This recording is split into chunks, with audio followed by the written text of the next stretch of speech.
Bienvenue, chères téléspectatrices et chers téléspectateurs. Voici votre émission, le rendez-vous de la lecture. Aujourd'hui, l'émission, comme elle est coutumeuse, c'est divisée en deux parties. Information et entrevue. Aujourd'hui, nous avons comme invitée Mme Evelyne Lavallée, qui va nous parler de son livre, de son premier livre, l'histoire de 4 ans de Saint-Félix de Valois, j'ai envie de vous dire. Fait que c'est un livre d'une très grande qualité qui contient des reproductions de toiles. Vraiment, là, vous allez voir tout à l'heure, pour le prix de 45 $, c'est un livre qui en vaut beaucoup plus. Donc, on a hâte d'interviewer Mme Evelyne Lavallée pour nous parler de ce livre absolument merveilleux sur une municipalité de notre région. Les Écrits des Forges nous informent de leur dernière parution. Un livre qui a pour titre Amores Mexico, une œuvre d'Anne M. Vasseur, difficile de défaire la couleur. De Julie Stanton, publié Le Bonheur, cet illusionniste. Monique Juteau nous présente Tête de Poux. Jacques Paquin, que nous avons eu le plaisir d'interviewer, voit son livre poème Retrouvé de Gatien-Lapointe, connaître le succès de librairie. Selon, bien entendu, selon les Écrits des Forges. Nudité et fragment de Mme Caroline Devise a été traduit en anglais par Norman Cornett. Cette année, les Écrits des Forges nous présentent Atelier des Forges 2016. Les Écrits des Forges nous annoncent le décès de la poète Nicole Gagné, qui a publié notamment Chaude et Tête à bouche.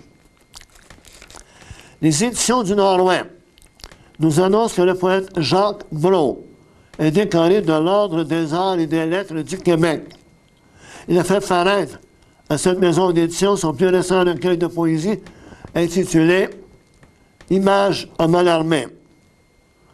Jonathan Lamy a reçu le prix Émile Nelligan 2016 pour son recueil La vie sauve. D'autres auteurs ont fait paraître leurs œuvres à cette maison d'édition. Geneviève Vaudreau, Comme on tue son chien. François Dumont, Batman. Michel Leclerc, Des mots au bord de la nuit. Judy Kin, Pas de tombeau dans les lieux. Maintenant, pour ceux et celles qui aiment l'histoire du Québec, je vous invite à consulter le site des éditions Le Septentrion. Donc, si vous aimez l'histoire, Septentrion, c'est la maison d'édition qu'il faut consulter. Bon, la Corporation du patrimoine de Berthier vous présentera un été haut en couleur. Des œuvres de Sylvie Fecteau. En juin. Un mois de juillet consacré au passage du général de Gaulle à Berthierville en 1967. Le mois d'août sera consacré aux œuvres de 5 artistes. Durant ce mois d'août, chaque fin de semaine, un artiste exécutera une pièce sur place. Donc, le samedi ou le dimanche, un des artistes va peindre sur place. On vous attend donc nombreux à la chapelle des Culbert. Ici, j'ai devant moi, on connaît M. Jacques Raymel, qui a été honoré dernièrement pour avoir consacré 35 ans de sa vie comme président de la Corporation du patrimoine de Berthier. Et depuis quelques années, M. Jacques Raymel publie des petits livres comme ça au sujet de l'histoire de notre région.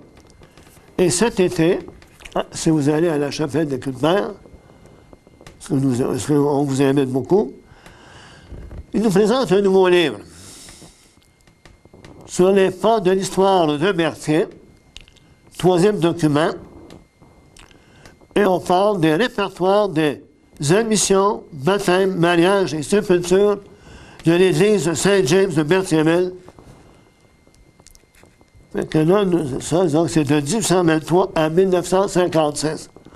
On sait que l'église anglicane était située sur la rue de Bienville. Pas de Bienville, sur la rue Iberville, un peu pas loin de la rue Lévis. Donc ça, là, si jamais vous voulez en savoir davantage, c'est un document qui va être à la chapelle des Cuthbert. Autre élément, toujours à la chapelle des Cuthbert, on connaît M. Gilles Tessier, qui était pendant plusieurs années publié la revue Bertholaise.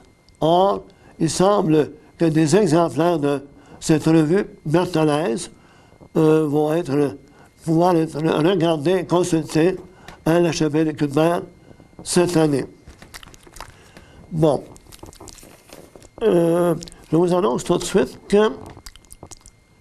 qu'au mois de juin, il va y avoir une émission plus courte de rendez-vous de la lecture, qui va être surtout consacrée aux lectures aux suggestions de lecture pour l'été qui vient.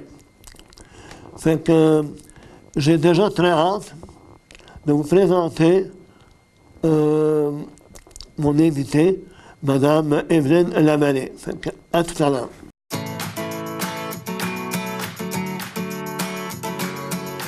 Bonjour, moi c'est Léonard. J'ai une amputation au bras jaune. Ça, c'est ma prothèse de patin. Quand Léonard patine, on la voit heureuse. Faire du patinage artistique, ça la rend fière. Et Léonard, elle a différentes prothèses pour tous les sports qu'elle pratique. C'est une petite fille très, très, très, très active. Toutes les activités à côté qu'elle peut faire, c'est grâce aux amputés de guerre. Merci les amputés de guerre pour ma prothèse de patin.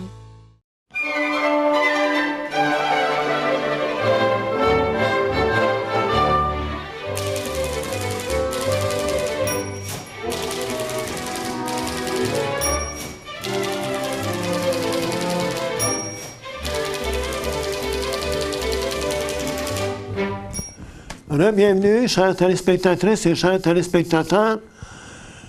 Nous avons, comme j'ai mentionné tout à l'heure, le plaisir de recevoir Mme Evelyne Lavallée, que je vous présente à l'instant. Bonjour, Mme Lavallée. Bonjour, M. Kempton. Ça me fait plaisir.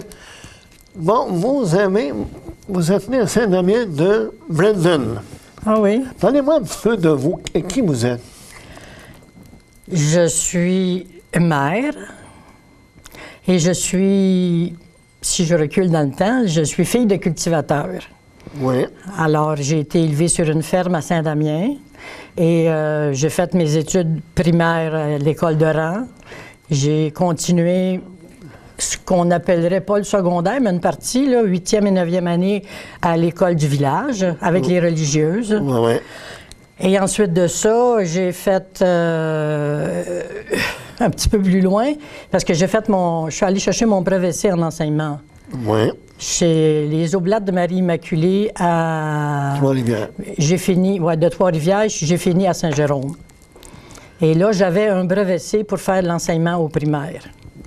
Alors, j'ai enseigné à Saint-Gabriel de Brandon pendant 6 ans. Et puis après ça, comme on dit, qui prend mari prend pays, j'étais mariée. Mon mari avait besoin de moi dans un commerce qu'il venait d'acquérir à Saint-Félix, la boulangerie de Saint-Félix. C'était pour moi normal de laisser l'enseignement, élever mes enfants, puis tout ça. Fait que... Ah bon, d'accord. Et puis, à un moment donné, là, on voit, là, vous avez l'auteur du livre « L'histoire des 4 temps à Saint-Félix de Valois ». Parlez-moi un peu de comment ça vous est venu cette idée. Expliquez-moi un peu comment... Bon, comme je viens... Oui, allez-y. Comme je viens de dire, je suis née à Saint-Damien, oui. Mais Saint-Félix de Valois est devenu une paroisse d'adoption pour moi.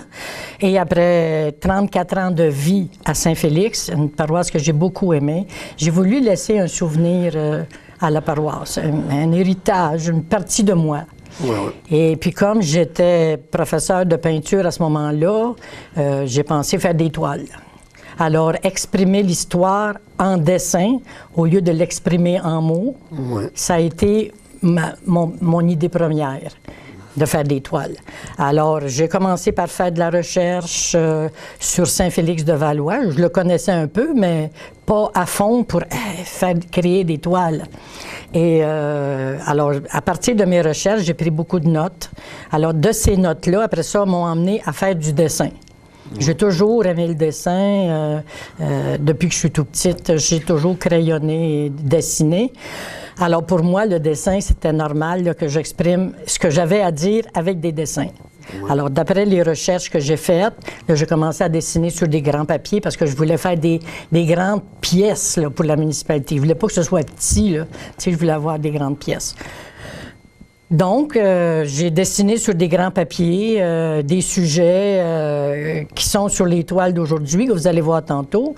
Et puis, au bout de 3 mois d'avoir fait de la recherche, fait des dessins, là, j'étais comme un peu fatiguée, puis ça me dépassait un peu de dire il faut que je les fasse maintenant en peinture. Il y a de l'ouvrage à faire là-dedans. Mon Dieu, j'ai peut-être besoin de quelqu'un pour m'aider. Alors, c'est là que j'ai eu l'idée de m'adjoindre des partenaires qui voudraient bien m'aider à poursuivre la mission que je m'étais donnée. Donc, j'ai parlé à mon entourage du projet que j'avais. Ça avait l'air d'être un projet farfelu, mais il n'y a pas personne qui m'a découragée. Et puis, ce projet-là, des personnes l'ont accepté. Oui, j'embarque avec toi. Oui. Bon, puis finalement, on était 8 avec moi. Donc, il y avait 7 autres artistes avec moi. Fait qu'on a essayé de trouver le nom pour un collectif du genre. On a passé par divers noms, mais le terme 8 arts est arrivé, puis tout le monde l'a accepté. Alors, 8 pour les 8 artistes et ARTS pour l'art qui est la peinture à l'huile. On était toutes les 8 dans la peinture à l'huile. C'était notre médium préféré. Exact. Donc, c'est là-dedans qu'on est allé. Bon, vous avez été, non seulement vous avez fait de la peinture, mais je pense que vous l'avez déjà enseigné. Vous avez enseigné la peinture. Oui. C'est ça. Moi, comme j'étais enseignante dans les années 60, là, alors, quand j'ai laissé l'enseignement, j'ai laissé l'enseignement pour des raisons personnelles, familiales, mais l'enseignement n'est jamais sorti de moi. Donc, oui, à Saint-Félix, j'ai donné des cours de danse aussi avec mon mari, Marcel Grandchamp. Et puis, là, je donnais des cours de peinture, des cours de dessin, puis j'aimais ça. Ça allait bien. Oui, j'ai donné des cours. Hein. On va parler un petit peu du livre. C'est quand même, chers téléspectatrices, chers téléspectateurs, ce livre-là, non seulement il y a des textes, mais il y a des peintures. C'est l'histoire des 4 temps. Bon, les 4 temps, ça, je crois que c'est... Vous allez déterminer les 4 temps de l'histoire de Saint-Félix. Donc, je pense que ça commence en 1800. Hein? Bon, premièrement, je rectifie. C'est l'histoire. Le livre, c'est l'histoire des 4 temps. Les 4 temps, ce sont les 4 tableaux qui ont été réalisés par moi et les 8 arts en 2008 et 2009. Oui. Ça va? Fait que le terme 4 temps, on garde ça pour les toiles. Et quand on parle de l'histoire des 4 temps, c'est le livre. Ah bon, d'accord. Ça va. Le livre, en passant, le genre, c'est un récit de vie autour de l'événement qui est la formation, la création des 4 temps. Exact. OK. Alors, à partir de là, les 4 temps de Saint-Félix représentent une période de 200 ans jusqu'à aujourd'hui, mettons, de 1800 jusqu'à aujourd'hui. C'est une période de 200 ans où il y a eu de la recherche sur ces 200 années-là pour en venir à faire les dessins. D'accord. Donc, vous avez parlé de 4 toiles. 4 toiles. Bon, la première, je crois qu'on pourrait aller à la page 140. Oui. La naissance, vous allez m'expliquer. OK. À la page 140, vous avez la naissance de Saint-Félix. Alors, je l'ai située dans la période de 1800 à 1880. C'était pour entourer le fait que la paroisse de Saint-Félix, la paroisse a été fondée en 1840 Mais en 1846, au point de vue légal. Donc, dans ce temps-là, c'était vraiment paroisse. Ils n'appelaient même pas ça une municipalité. Ou ils appelaient ça municipalité de paroisse un petit peu plus tard, là. Mais c'était vraiment la paroisse. Ça avait toujours rapport avec la religion. Fait que c'est, quand on parle aujourd'hui d'une paroisse, c'est du point de vue religion. Puis quand on parle d'une municipalité, c'est du côté civil. Exact. Bon, fait qu'autrefois, c'est la paroisse de Saint-Félix-de-Valois. Ouais. Le nom a été donné, je ne me rappelle pas en quelle année, par Monseigneur Bourget, qui lui était évêque du temps ici dans la région de Joliette. Et puis, dans ce temps-là, c'était l'évêque qui donnait le nom d'une municipalité. Il donnait le nom d'un saint à une municipalité.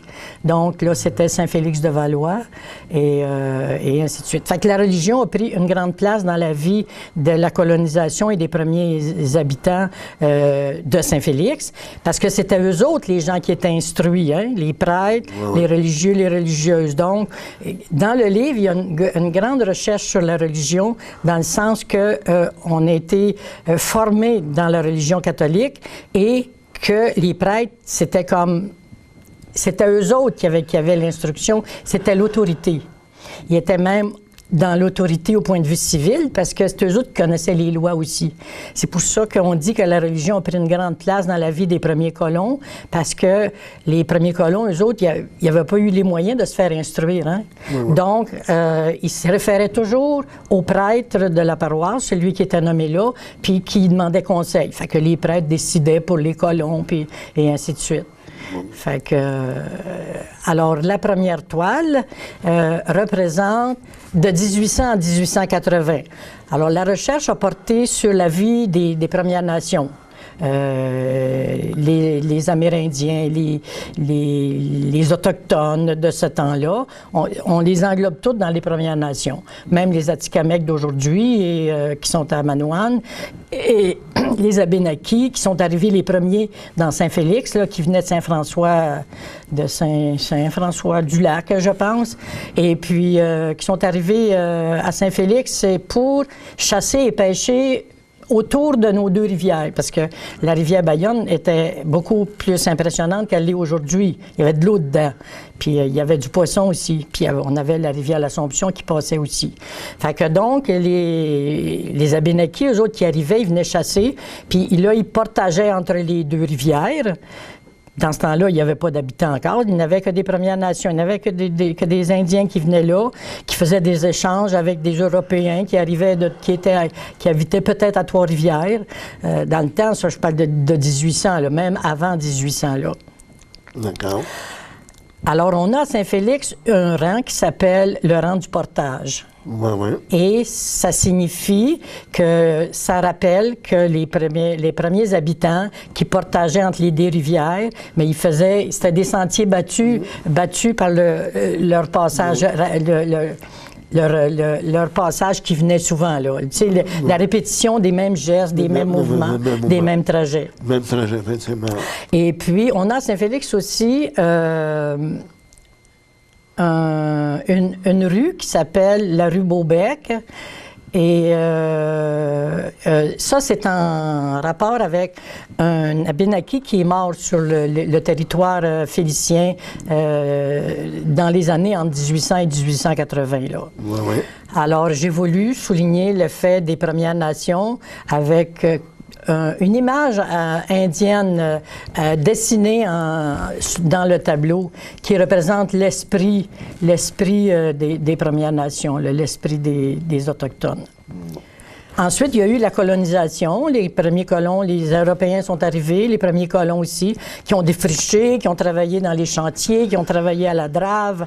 Alors, il y a eu de la recherche là-dessus, une belle recherche aussi sur toute l'histoire du bois puis des chantiers. Alors ça représente 1800-1880. Et par la suite, là, j'ai continué à faire des dessins. Et ça a donné... les saisons, ouais, les saisons de Saint-Félix, c'est les quatre saisons, c'est 4 temps. La première, 1800-1880, représente la naissance et elle est dessinée en hiver. Elle est peinte en hiver. Exact. Puis après ça, on s'en va dans la deuxième saison, qui est le printemps, mais la deuxième saison de Saint-Félix qui a de 1880 à 1930, qu'on pourrait parler de la vie campagnarde d'autrefois, avec l'école de rang, la petite église de Saint-Félix. On avait au printemps la cabane à sucre. Alors, j'ai une très belle recherche sur le sucre d'érable, parce que le sucre d'érable, ça nous a été appris par les Amérindiens. Oui. OK. Fait que j'ai lu, moi, dans l'histoire du sirop d'érable sur Internet, qu'il y a une histoire à raconter. Il y a une légende sur le sucre d'érable. Alors, c'était un Indien, de quelle nation, je ne le sais pas, qui, à un moment donné, était assis à se reposer, puis qui a vu un écureuil roux monter dans un arbre, puis que là, il avait cassé une branche d'arbre, mais il semblait boire et non grignoter. Fait que lui, il a été intrigué de voir cet animal-là qui semblait boire. Fait qu'après qu'il a été parti, il dit, je vais toujours bien aller voir, moi aussi, qu'est-ce que ça peut goûter, ça? Fait que là, il est allé casser une branche d'arbre, puis il a goûté, puis il a trouvé que ça goûtait un nectar sucré. Fait qu'à partir de là, l'eau d'érable a pris de l'importance dans la vie des Premières Nations parce qu'eux autres, ils n'avaient que les petits fruits sauvages comme pour aller chercher du sucre dans leur alimentation. Fait qu'avec ce sucre d'érable-là qu'ils ont produit petit à petit, mais ça leur donnait du sucre. Quand les premiers colons sont arrivés, puis ils l'ont appris des Indiens qui étaient déjà là, des Autochtones, et puis là, aujourd'hui, le sirop d'érable, il a continué, on a donné du sirop, il y a eu des sous-produits, il y a une belle recherche là-dessus que vous allez voir dans le livre. Et bon, alors la cabane à sucre, on a l'église de Saint-Félix à un clocher, les petites cols de rang, un début d'aviculture à Saint-Félix. Ça a commencé tranquillement avec les poules qui pondaient rien qu'en été. Tout à coup, il est arrivé un monsieur Dalcourt qui, lui, qui avait des notions un peu plus avancées, qui avait été cherché aux États-Unis. Il est arrivé avec des trucs puis des façons de faire que là, les poules, ils pondent toute l'année. Donc, ça l'a développé, l'aviculture, beaucoup à ça à Saint-Félix. Et puis, on parle aussi de René Poirier, un petit peu plus tard, qui lui aussi est arrivé, puis que lui, il a vraiment donné un boom en aviculture. Lui, il est allé d'achat de ferme en achat de ferme, puis en achat de toutes sortes de terres, pour développer cette industrie qui, aujourd'hui, on sait qu'aujourd'hui, Saint-Félix est considéré comme la ville des poulets. On disait ça dans le temps du festival de la volaille, hein? Ouais. Fait que c'est ça. Fait que ça, c'est la deuxième toile, avec aussi une pionnière. Dans la deuxième toile, il y a une dame qui est dessinée le jour de son mariage. Elle est née en 1800 Saint-Félix, Madame Angélina Rainville, qui se trouve être la mère de Monsieur Alphonse Robillard, que tout le monde connaît à Saint-Félix. Là. Il est décédé maintenant, mais il est aussi la grand-mère de Ginette Rainville, qui est propriétaire de IGA Rainville à Saint-Félix avec son mari Mario. Alors, Madame Rainville, c'est une pionnière. Et dans le deuxième tableau, on rend hommage aux femmes pionnières qui ont travaillé d'arrache-pied, toujours à côté de leur mari pour les seconder, pour les aider à tout faire. Hein. Les femmes étaient partout, étaient pas rien qu'à la maison à faire des enfants. Elles étaient infirmières, elles étaient éducatrices, elles traillaient les vaches, elles aussi, puis elles allaient au champ, puis elles faisaient tout. Alors, j'ai voulu rendre hommage aux femmes dans le deuxième tableau. Le premier, mais c'est sur la colonisation, donc c'est hommage aux hommes, aux Premières Nations, puis aux colons, à la colonisation. Ensuite, on s'en va une troisième toile qui va représenter de 1930 à 1990. Et là, on arrive avec vraiment la moisson de Saint-Félix et tous les développements majeurs qui ont eu lieu avec l'arrivée du train qui est arrivé d'un début de 1900. Et ensuite, on a l'aviculture qui a comme explosé, là. Il y a eu des fermes avicoles, mais il y a eu aussi des fermes laitières, des fermes avec du porc aussi. Mon père était en Seine-Amiens, il y avait du porc, il y avait du poulet, puis il y avait des vaches. Tu sais, il y avait de tout, là. Tu sais, mais c'était petit, là, contrairement à aujourd'hui où il y a vraiment une industrie majeure. Tu sais, c'est moins diversifié. C'est plus une industrie. C'est du poulet ou c'est du lait, de la laitière ou si c'est porcin. Tu sais, c'est plus aujourd'hui séparé. D'accord. Oui, c'est peut-être plus facile aussi. Fait qu'il y en a encore des cultivateurs là, qui vont faire un peu de tout. Mais sur la troisième toile, on a deux fermes, une ferme avicole et une ferme laitière qui ont été photographiées et qui sont placées là, qui sont en importance. Et puis on a la meunerie poirier, on a le couvoir avicole aussi. Et l'aviculture qui prend beaucoup d'ampleur. D'accord. Et on termine par la quatrième. Page 190. On termine par la quatrième toile que j'ai appelée la naissance. Il y a été un temps, je ne savais pas comment l'appeler. Je l'appelais l'automne et tout ça.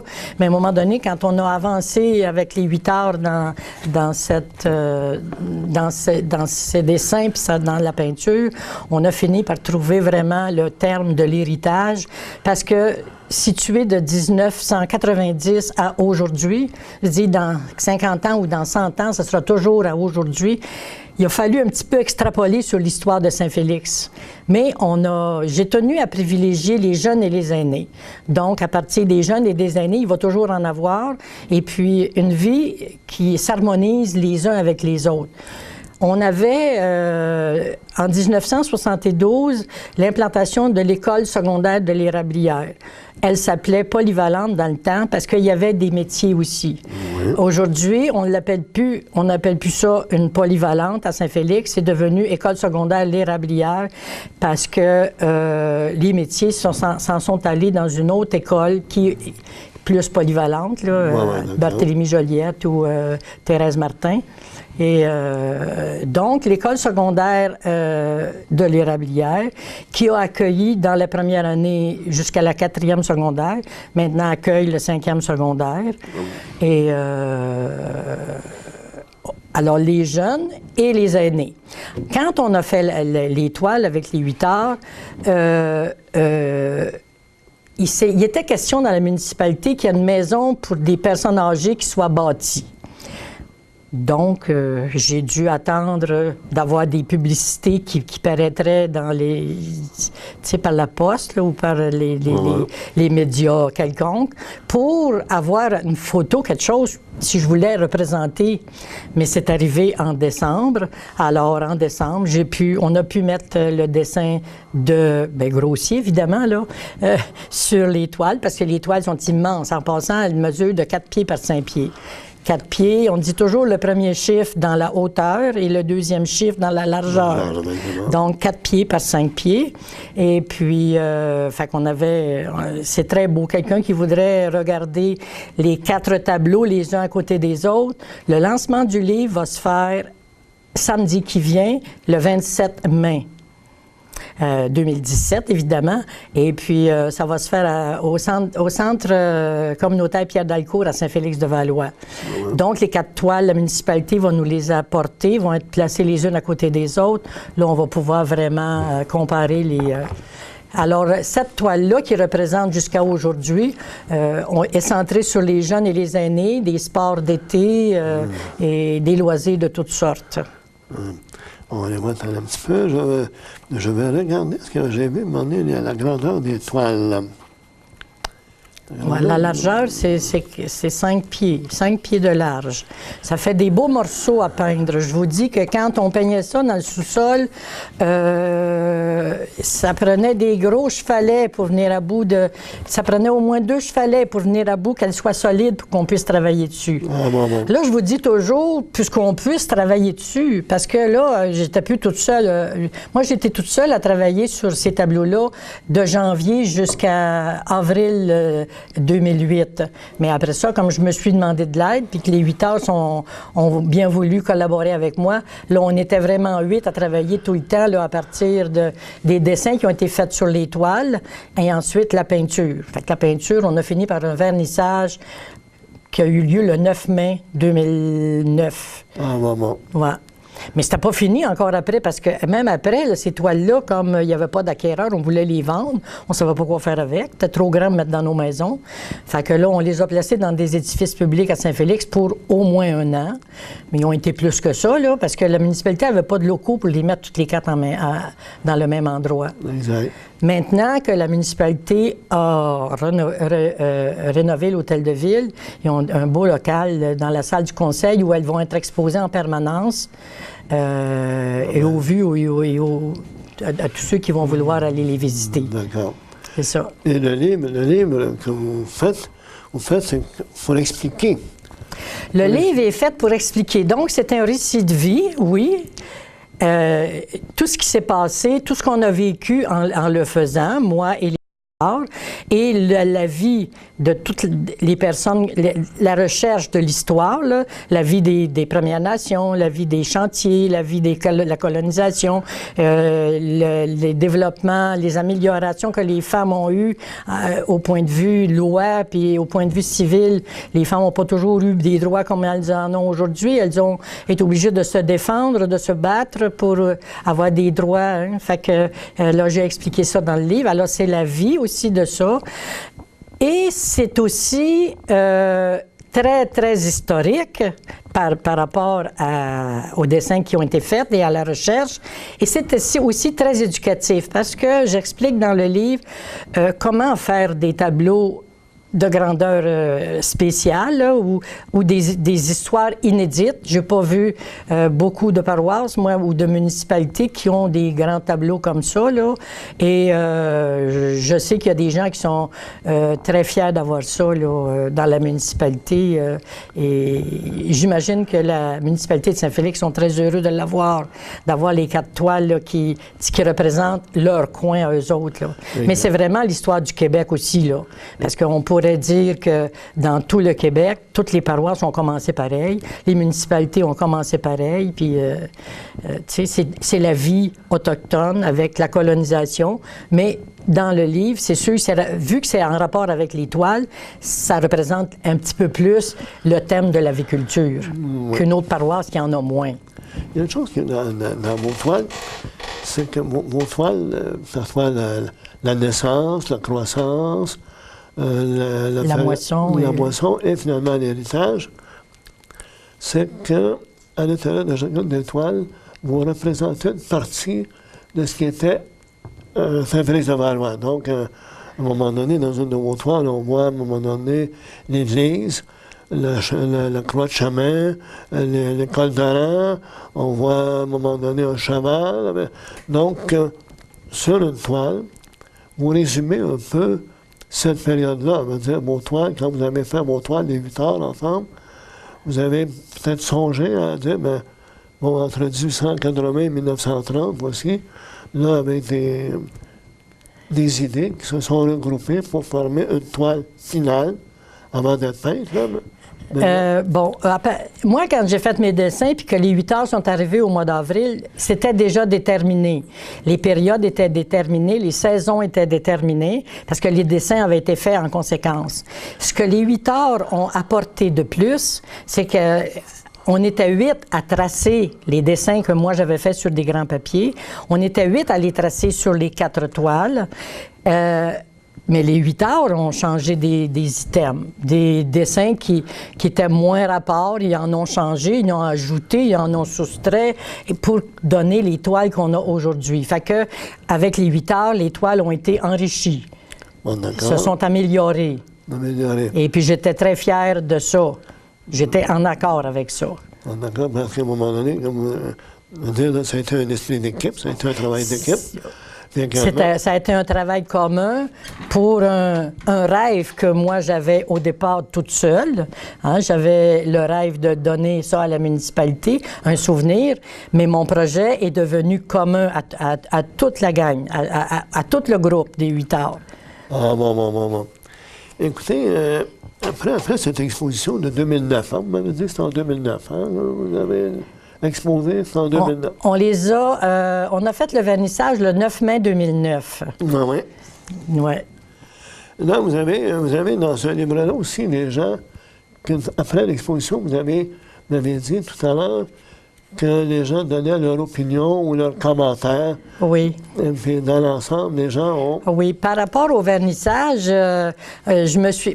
c'est qu'il y en a qui ont dit, au moment du vernissage, quand les toiles ont tombé, puis tout le monde a été étonné. Fait qu'après le vernissage, j'ai rencontré des gens, puis là, je leur ai demandé, est-ce que vous pourriez témoigner de ce que vous en pensez de ces toiles-là?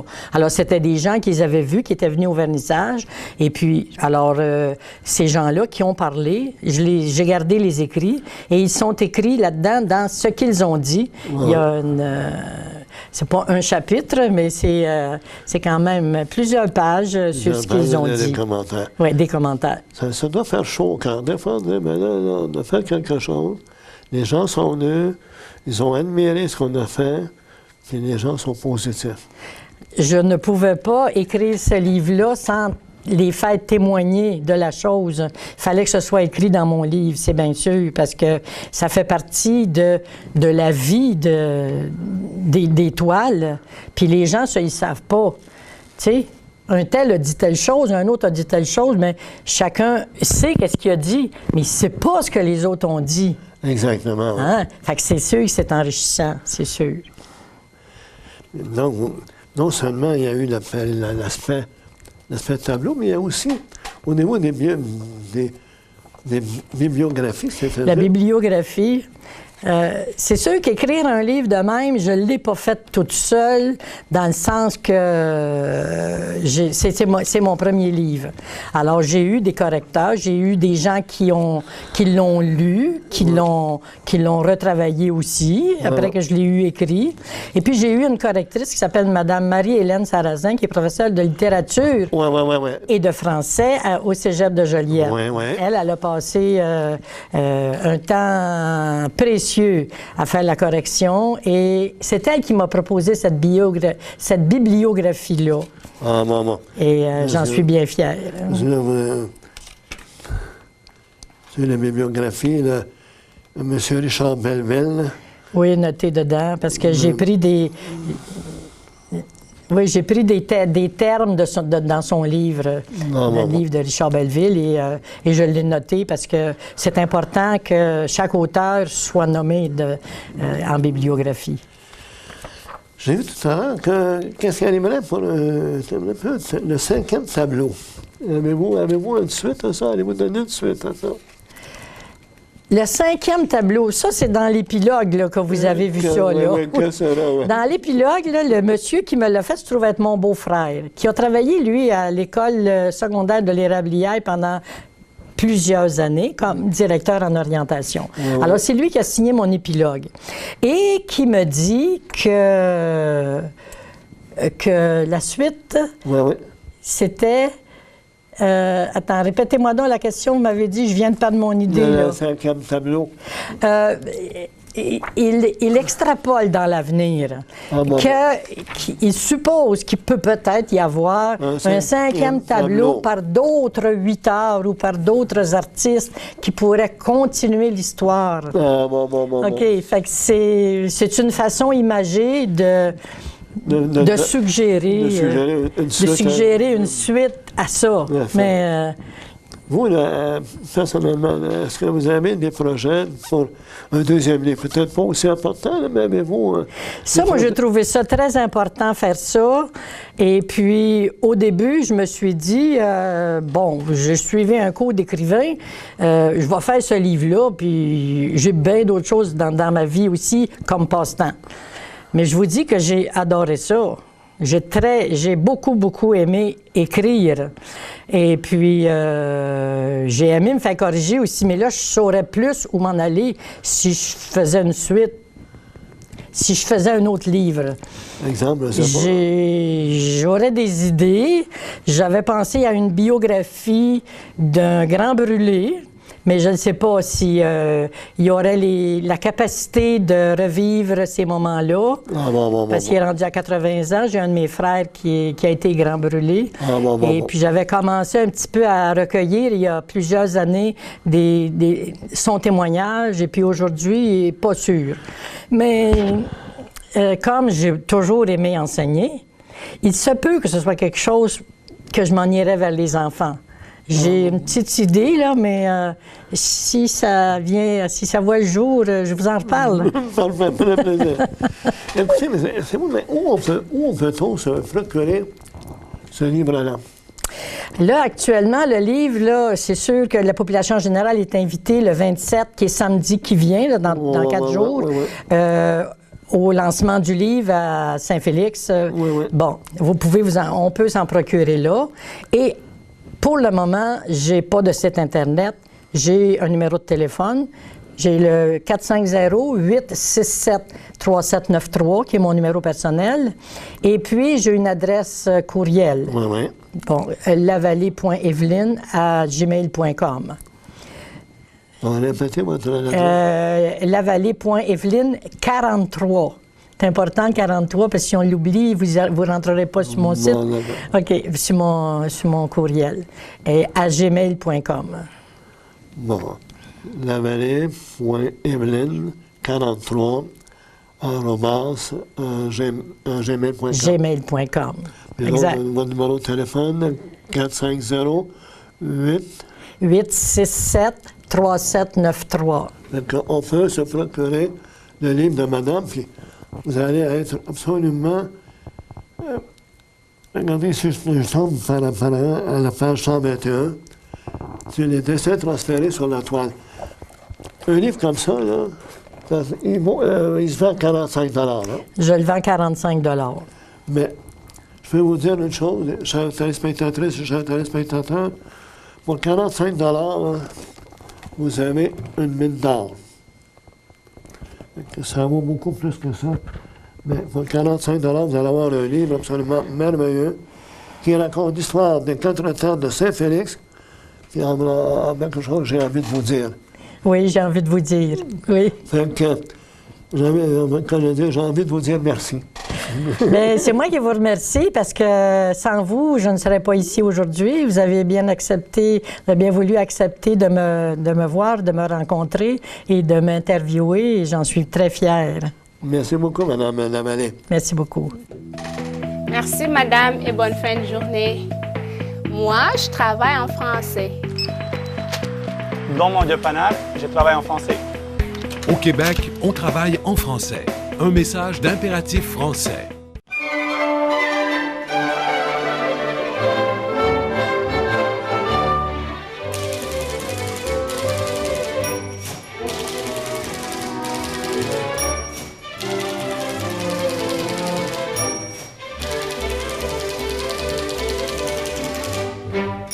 Spectateurs et téléspectatrices, l'émission tient à sa fin.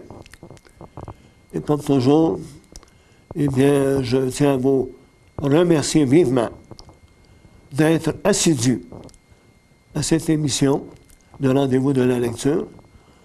Je remercie, bien entendu, CTRV TV de nous donner l'occasion de pouvoir justement faire cette émission, de pouvoir inviter des écrivains, des auteurs, des écrivaines, que nous devons connaître davantage, nous devons apprécier davantage. Donc, je remercie beaucoup CTRV. Et surtout, je remercie beaucoup notre technicien, M. Michael Chevrette, qui fait justement du très bon travail, qui est très disponible et fait encore une fois de l'excellent travail. Donc, si vous, en passant, avant de terminer, si vous avez des suggestions de lecture, si vous connaissez quelqu'un, parce que Je connais peut-être pas nécessairement tous les auteurs et auteures de la Grande Légion donodienne, mais si vous connaissez quelqu'un qui a publié un livre et que vous aimeriez peut-être en entendre parler, en savoir davantage sur cet auteur-là, bien, vous avez toujours le plaisir de m'envoyer votre courriel à louismkempton@gmail.com. Donc, je répète, louismkempton@gmail.com pour des suggestions, puis encore une fois, aussi des suggestions de lecture.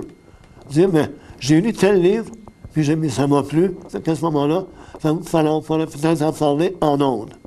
Encore une fois, merci à notre invitée, Mme Evelyne Lavallée. Merci au technicien Michael Chevrette. Merci à CTRV TV, surtout merci à vous, chers téléspectatrices et téléspectateurs. À la prochaine, bientôt.